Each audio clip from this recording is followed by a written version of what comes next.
Okay, so if I was to ask you, what things do you like to hear loud? You'd probably say music and movies, not computer cases, right? I personally like these things to be as silent as possible. This is the Thermaltake Suppressor F51 case, and like the name suggests, it suppresses noises because they have acoustic dampening material on the inside of the case. The case has tons of provision for water cooling, fans, and despite the fact that it is a mid-tower case, you have lots of room to work on the inside, and it looks super stylish.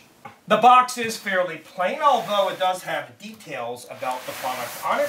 Your standard case packaging with styrofoam on either end, and the case is in a plastic bag. Now have a look at the overall styling on this case. It is simple, but elegant and stylish. I much prefer this design over something that looks godly. Also, it comes in two different models. The only difference, though, is the left side panel. One comes with a window and one without, and the one without the window has provision for a fan. You can either install a 120 or 140. Now, the case itself is fairly large, but it still falls in the mid-tower category. It is 525 millimeters high by 230 millimeters wide by 577 millimeters deep, and it weighs in at a pretty heavy 12.7 kilograms, that's 28 pounds, and the main reason for that, you've got a combination here of steel and plastic, but the acoustic panels really add the weight. Let's start at the front of the case. Now, if you don't like cases with doors, well, this could be a problem for you because it comes with a door. It is not reversible. You can't put it on the other side, and you cannot remove it neither. But you can secure it if you want to. This is pretty nifty. They have this rubber tab here at the bottom. You pop this down, and then you can just secure it to the main part of the case, and, well, it's kind of held there good if you're moving the case around. So, the case door doesn't fly open, which can be a nuisance sometimes. Now, on the inside of the front door, there is acoustic dampening material. There's a pretty large space here at the top of the case, and this is for installing a nice size radiator. I'll go over the radiator options at the top of the case a little later on. They do have two external 5¼ inch drive bays. You can pop these out very simply like so. Here at the bottom, lots of ventilation. They have a dust filter on the outside. They also have another dust filter here and a 200 millimeter intake fan. This comes with the case. Now, while they include a 200 millimeter fan at the front of the case, you can optionally install up to 3 120 millimeter fans or up to 2 140 millimeter fans. And yes, there is provision for a radiator at the front up to 360 millimeters, but it would require taking out the internal drive cages. Note the ventilation. This is on either side of the front panel, and it can be very easily removed by pulling at the bottom, and there are no cables attached. At the top, they include this fitted magnetic dust filter. With it removed, you can see that there's provision for fans and radiators to be installed. You can fit up to 3 120 millimeter fans, or up to 3 140 millimeter fans, or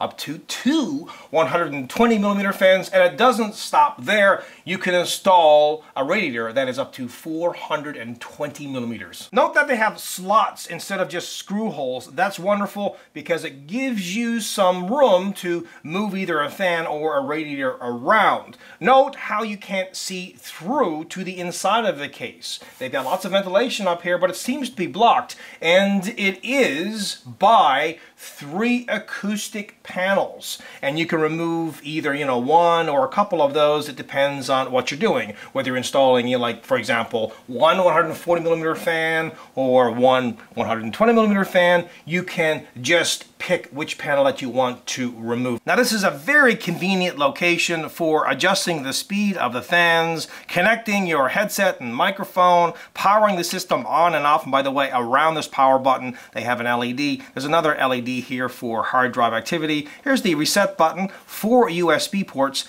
2 of those are USB 3 and the other 2 USB 2. With this particular model, the left side panel has a very large window, but the right side panel is plain. Although they do have a very thick piece of acoustic dampening material on this panel. At the back of the case, at the very top, they have rubber grommeted holes. These are for routing water cooling tubes through. They do include a 140mm exhaust fan. Here's where the motherboard's I/O shield plate gets installed. 8 ventilated expansion slots, extra ventilation. The left side panel can be secured with a regular lock. They also include security for your peripherals. You can put your keyboard and mouse cord through here. By the way, this screws on from the inside. And at the bottom is where you would install a standard ATX power supply.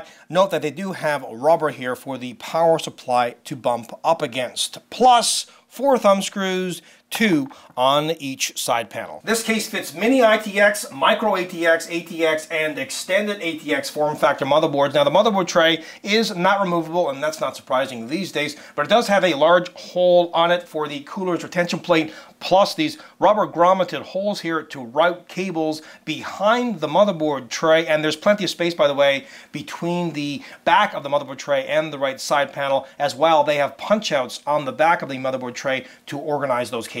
As I mentioned before, there are 2 5¼ drive bays. Each of these come with a toolless design. Optionally, you can install a 2.5" or a 3.5" drive in each of these. These, by the way, can be removed if need be. Also, you have 2 drive compartments down here. Each of these fits up to 3 2.5" or 3 3.5" drives, and these can also be removed. So if you need, extra space for radiator here at the front or whatever, you can take all of this out. Don't worry, because there is provision to install drives on the other side of the case. I'll be showing you that later. Now these drive trays are plastic and they have a toolless design, but you can secure it with screws as well if preferred.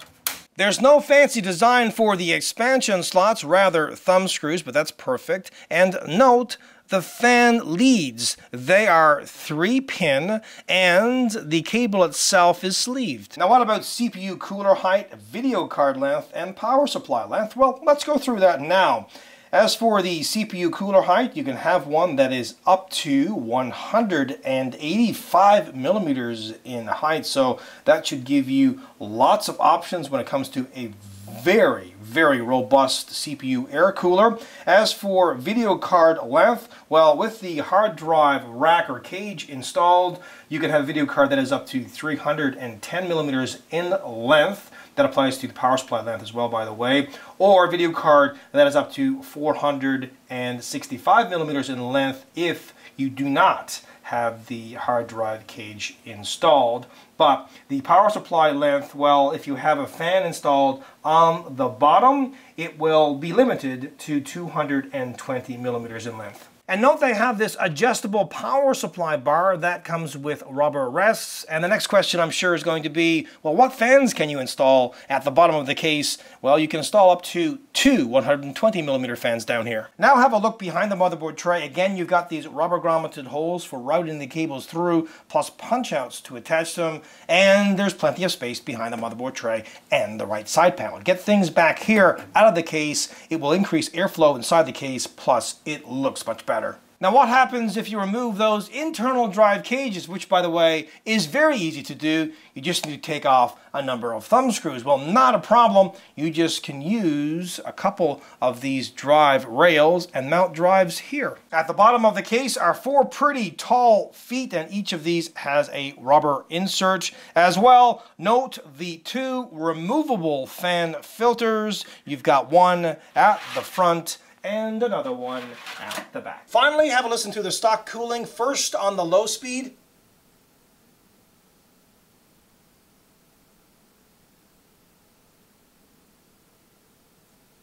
And now on the high speed.